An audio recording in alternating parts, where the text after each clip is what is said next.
All right, today we're headed to a place where the very stones tell stories. Stories that stretch back 600 years. We're talking about the incredible lost city of Hampi. So here's the big question we're tackling today. You have this massive, powerful empire, and then it just vanishes. But what if its stones still speak?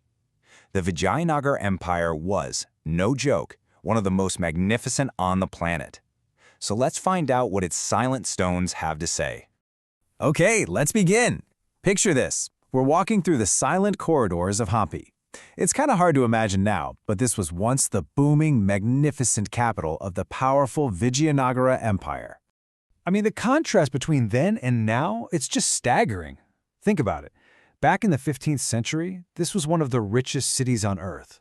You've got markets just overflowing with merchants from Persia, from Portugal, from all over.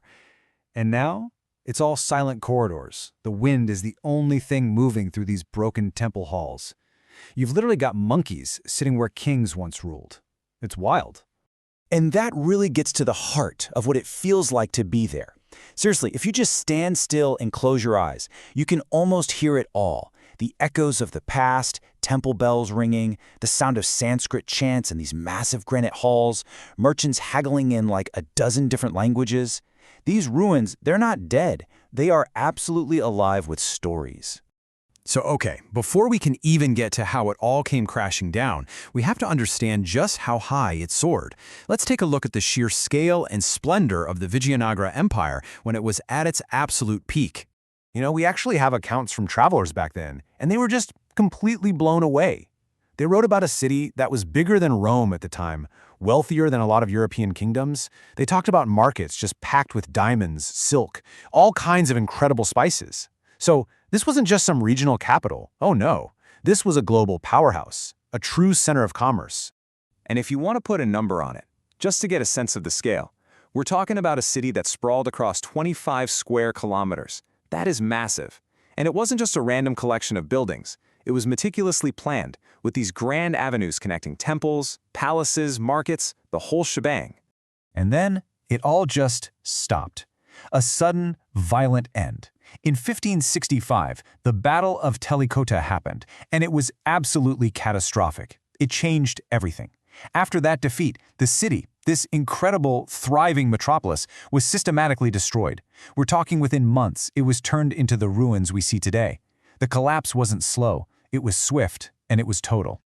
But here's the incredible part. The city was destroyed, yeah, but the stones remained, and they reveal a level of architectural genius that is just, it's almost hard to wrap your head around. And the perfect example of this, you gotta look at the Vittala Temple. So, when you first walk up to the Vittala Temple, the first thing that grabs you is this iconic stone chariot. I mean, it's carved from a single piece of granite. But believe it or not, that's not even its greatest secret. The temple's real marvel is hiding right there in plain sight. I'm talking about the famous musical pillars. These things are solid granite, but somehow they were engineered over 600 years ago with such insane precision that when you gently tap them, they produce distinct musical notes. Can you believe that? These ancient artisans basically turned one of the hardest stones on Earth into a perfectly tuned musical instrument. So, here's the really crucial point. When you look at all the intricate carvings, the warriors, the dancers, and you hear the sound coming from these pillars, you realize something. This wasn't just architecture. It was so much more than just building.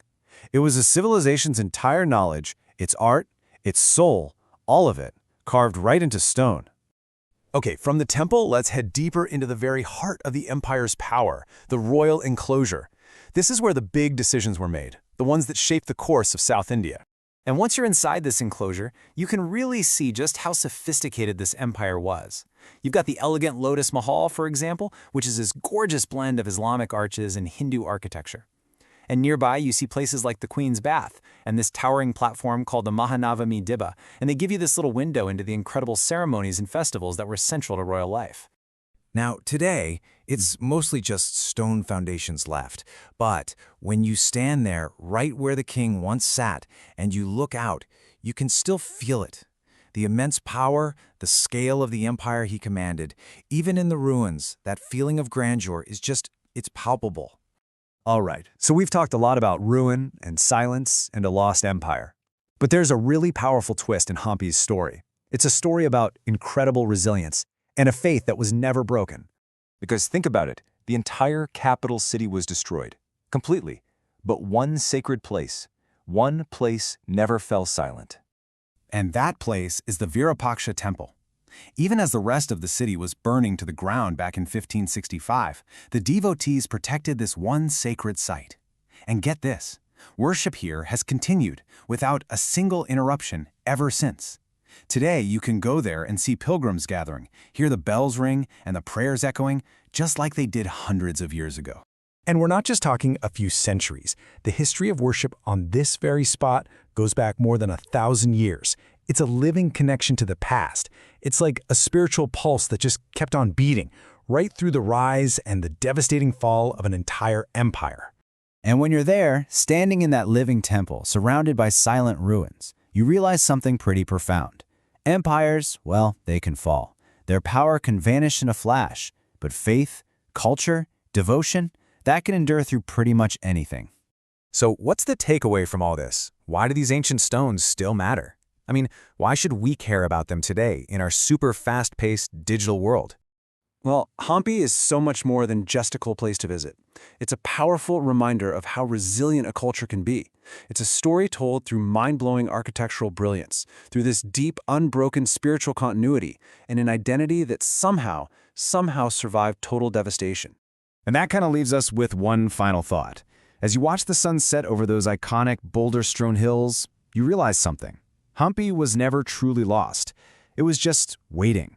Its stories were always there, whispering from the stones, just waiting for someone to come along, walk its ancient paths again.